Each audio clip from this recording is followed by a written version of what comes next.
You are afraid? Why?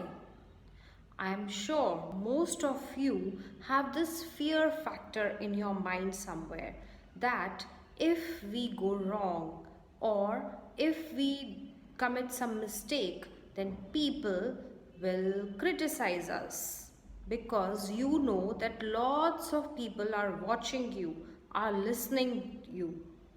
But that doesn't mean that you just don't do anything. You just don't take the action. Is it really going to help? My dear friends, be ready to fail. You must have heard of your favorite KFC. Everybody loves, isn't it? But are you aware of the founder of KFC? Who is the founder? Yes, my dear friends, Colonel Sanders. Do you know how many times he failed? He failed 1009 times. 1009 times before he got a yes.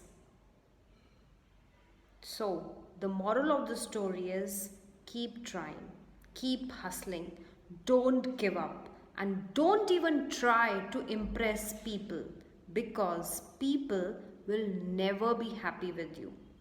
People will hate you, people will criticize you, people might throw stones at you.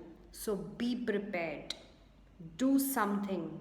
Take the first step and rest just follows. You have heard that a journey of 1000 miles starts with just one step. Take the first step, rest will just follow. If you have a mission in your life, if you have a purpose, then even God will help you. Believe me, you will have lots of success. Your dreams will come true. But the only thing that is missing is you are not taking the first step. Take the first step.